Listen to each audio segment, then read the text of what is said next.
नमस्कार, युग चरण चैनल में आपका स्वागत है और मैं हूं आपके साथ कुमार गजेंद्र। देश और दुनिया पर आज डिजिटल अरेस्ट यानी कि साइबर फ्रॉड का एक बहुत बड़ा खतरा मंडरा रहा है। ऐसा ही खतरा भारत में आजकल बहुत ज्यादा प्रचलन में है और लगातार जिस तरीके से लोगों को साइबर अरेस्ट के नाम पर उनसे करोड़ों रुपए ठगे जा रहे हैं, शिकार बनाया जा रहा है, ये सचमुच बहुत घातक है। नए समय पे, नए टाइम में जिस तरीके से साइबर में हम बहुत सारे कार्यों को अंजाम देते हैं, उसी तरीके से हमारे लिए साइबर एक तरीके का बड़ा खतरा भी बनकर उभरा है। इसी में एक डिजिटल अरेस्ट है और इस डिजिटल अरेस्ट में एक बड़ा मामला अभी हाल ही में सामने आया है। दरअसल अहमदाबाद पुलिस ने एक ऐसे इंटरनेशनल साइबर अरेस्ट करने वाले डिजिटल गैंग का पर्दाफाश किया है, जिसने करीब 5,000 करोड़ रुपए का फ्रॉड किया। 5,000 करोड़ रुपए के फ्रॉड में और इस बड़े डिजिटल अरेस्ट के मामले में आप समझिए चीन और ताइवान तक इस पूरे गैंग के तार जुड़े हुए हैं। ये गैंग अब तक देश भर में करीब 1,000 लोगों को अपना शिकार बना चुका है और इन 1,000 लोगों में से करीब करीब 5,000 करोड़ रुपए इस गैंग ने ठगे हैं, जो कि पूरे के पूरे पैसे ताइवान और चीन में भेज दिए गए हैं। पुलिस ने अब तक इस गैंग से जुड़े हुए 18 लोगों को गिरफ्तार किया है, जिनमें से 14 लोग अकेले गुजरात से हैं, जबकि 4 आरोपी ताइवान के नागरिक हैं। ये गिरफ्तारियां अहमदाबाद, बड़ौदा, मुंबई, दिल्ली और बेंगलुरु में की गई हैं।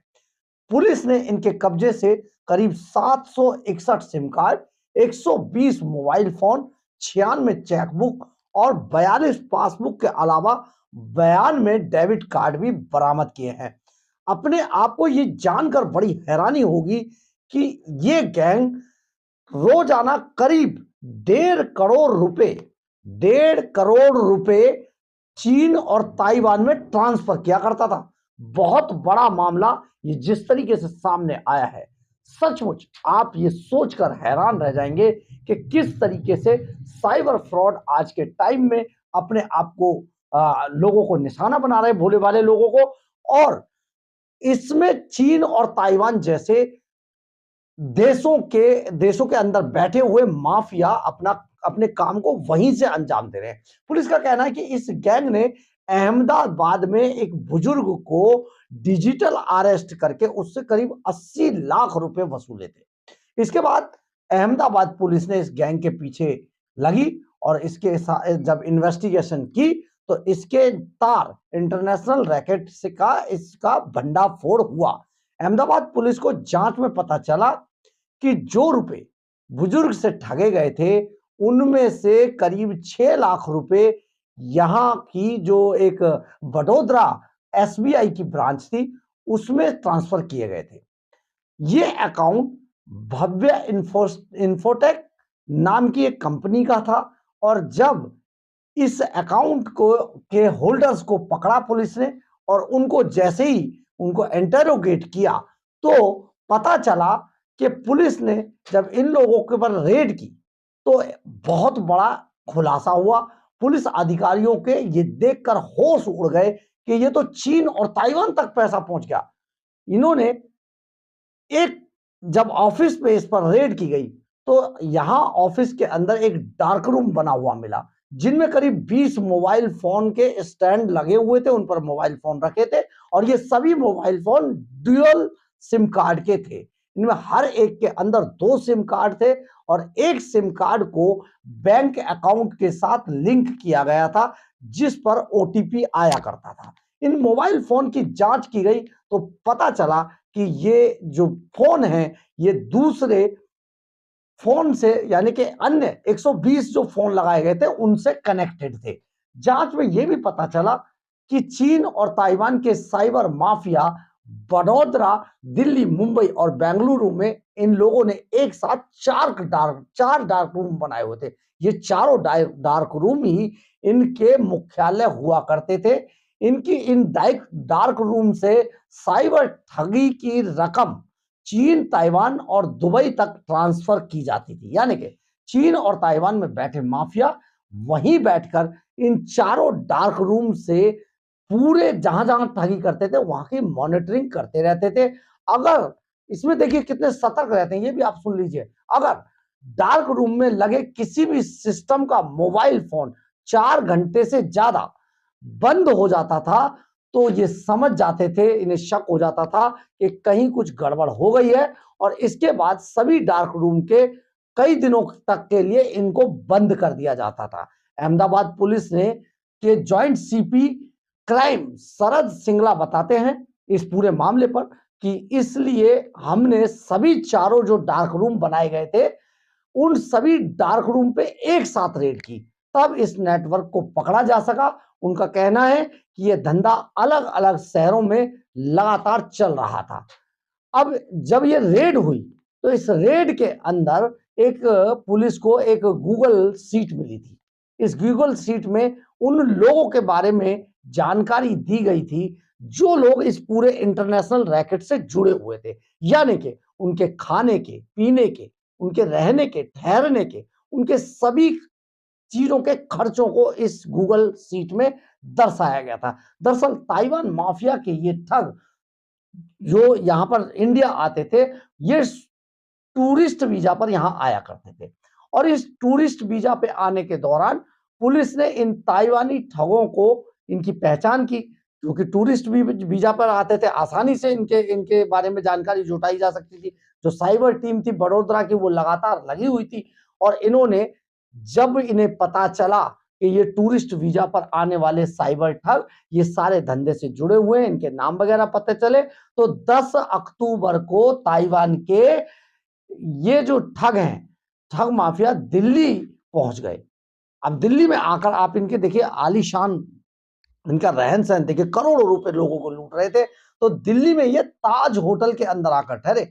होटल में पहुंचकर जैसे ही इन लोगों ने अपना लैपटॉप ऑन किया, गुजरात पुलिस यानी कि बड़ोदरा पुलिस जो जॉइंट सीपी क्राइम की टीम थी वो यहां पर पहले से तैनात थी, और उन्होंने लैपटॉप ऑन होते ही इन सभी ठगों को धर दबोचा। इन्हें क्राइम ब्रांच ने पकड़ लिया।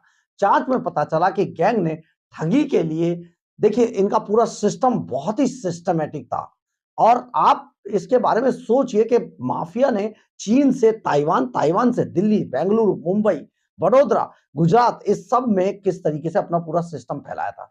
जांच में पता चला कि गैंग ने ठगी के लिए 6 अलग अलग यूनिट्स बनाई हुई थी। अब इन यूनिट्स के काम भी सुनेंगे तो आप सोचेंगे कि कितना सिस्टमेटिक ढंग से जैसे कि आप जानते हैं कि गंदा है पर धंधा है की तर्ज पर इसको पूरा एक कंपनी का रूप दिया गया था।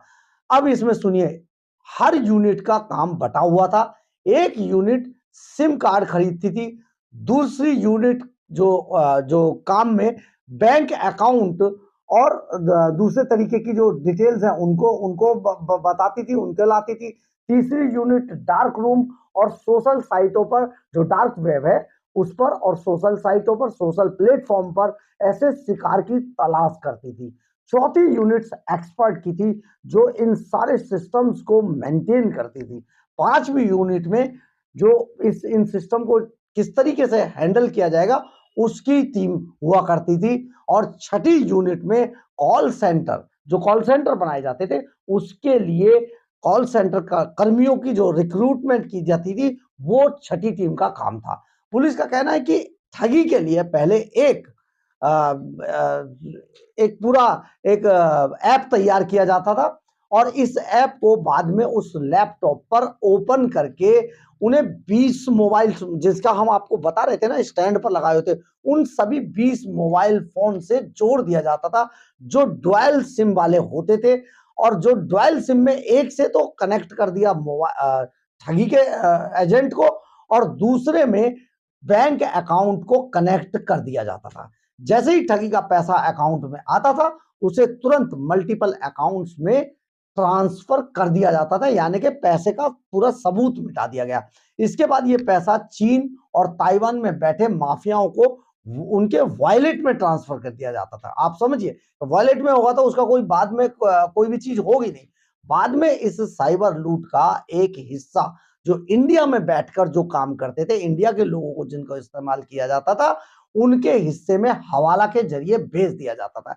ये पूरा का पूरा यहां पर बैठे हुए ठगों को पैसा मिल जाता था। लेकिन सबसे बड़ी बात यह है कि आखिर भारत में या दुनिया के अंदर ये जो एक नए तरीके की चीज है, ये नए तरीके का जो धंधा है साइबर ठगी का, डिजिटल अरेस्ट का, आखिर ये फैल कैसे रहा है?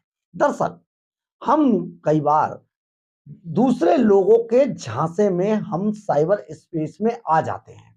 साइबर स्पेस दरअसल क्या है कि आप उसको तुरंत वेरीफाई नहीं कर सकते। अगर चाहें तो कर सकते हैं, लेकिन हम डर जाते हैं। कई बार हम डर डर गए, कई बार हमने उसको सिस्टमैटिक जो जो सामने वाला है वो ऐसी चीजें बताएगा कि आप वेरीफाई बहुत जल्दी नहीं कर पाएंगे। आप जिस तरीके से इसको वेरीफाई करते हैं, आप जिस तरीके से इसको वेरीफाई करना चाहिए, क्योंकि लोगों के पास समय बहुत कम होता है, इसलिए वो जल्दी से उसको वेरीफाई नहीं कर पाता है। अब हम आपको उदाहरण देके समझाते हैं कि किसी ने आपको एक कॉल किया, उसने बताया कि वो एयरपोर्ट से बोल रहा है, और एयरपोर्ट से जो बोलने वाला व्यक्ति है उसने कहा जी आपका एक पार्सल आया हुआ है इस नाम से। बोली जी ठीक है, आया है। तो कहेगा जी उसमें ना ड्रग्स निकल आया, अब आपको अरेस्ट करना है, आप बताइए कैसे। तो आप ना चाहते हुए भी, जब वो सामने वाला आपको पुलिस की आईडी दिखा रहा है, अपने आप को डीएसपी, एसपी ये सब बता रहा है, डीसीपी बता रहा है, तो आप घबरा जाते हैं। अब जब घबरा गए, बस इसी का फायदा साइबर ठग उठाते हैं।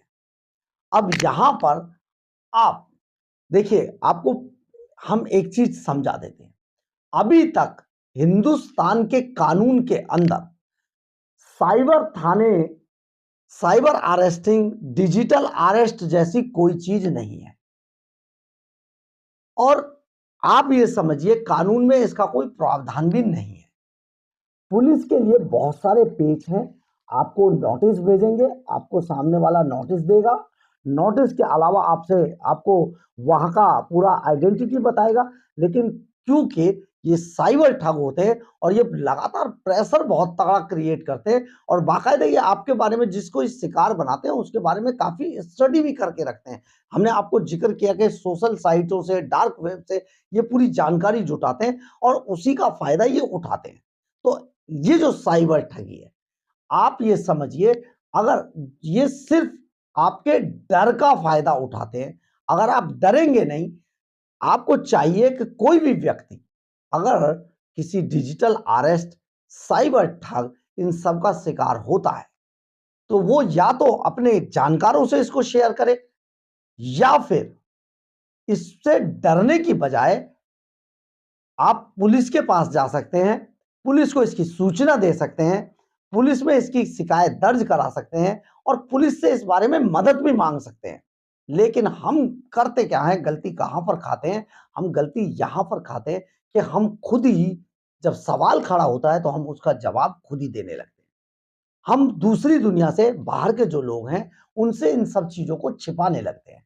बस यहीं से शुरू होता है साइबर ठगों की मालामाल होने का सिलसिला। आप यहां पर यह भी समझ सकते हैं कि 5,000 करोड़, 1,000 लोगों को करीब टारगेट किया गया, निशाना बनाया गया इन ठगों द्वारा, और 5,000 करोड़ रुपए ताइवान और चीन में चले गए। और कौन लोग थे जो इनके शिकार हुए? सिर्फ वो लोग जो डर गए।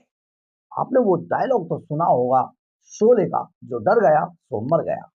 यानी कि आप अगर डरेंगे नहीं, आपके साथ अगर किसी तरीके के कोई, इस तरीके की कोई कॉल आती है, कोई साइबर ठग आपसे किसी पुलिस की वर्दी में किसी अधिकारी के नाम पर आपको धमकाने की कोशिश करता है, आपको कुछ कहकर आपको फंसाने की कोशिश करता है, तो आप तुरंत बिना डरे या तो अपने किसी करीबी को कॉल लगाएं, या फिर इसकी शिकायत पुलिस को दें।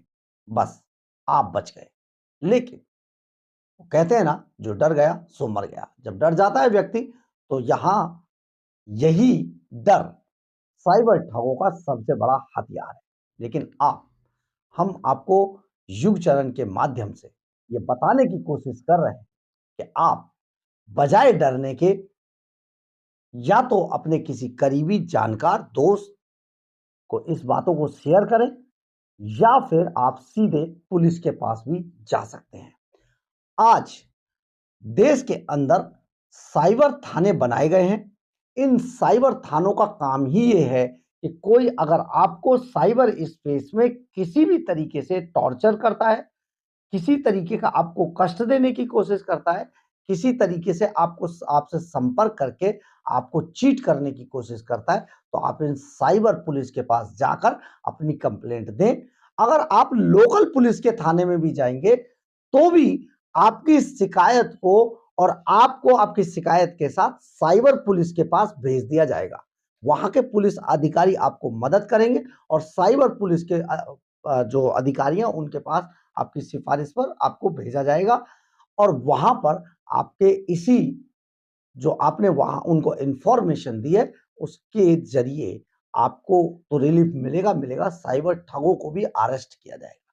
यानी कि डिजिटल अरेस्ट जिस तरीके से जिस तेजी से बढ़ा है वो केवल आपके डर का फायदा उठाने के लिए। लेकिन हम युग चरण के माध्यम से आपको ये सलाह देना चाहते हैं, ये रिक्वेस्ट करना चाहते हैं कि आपको कोई भी व्यक्ति अगर आपके मोबाइल फोन या लैपटॉप पर किसी पुलिस अधिकारी, कस्टम अधिकारी या कोई भी बनकर अगर संपर्क करता है, तो आप कृपया करके इस पर विश्वास बिल्कुल ना करें और पुलिस को इसकी सूचना अवश्य दें।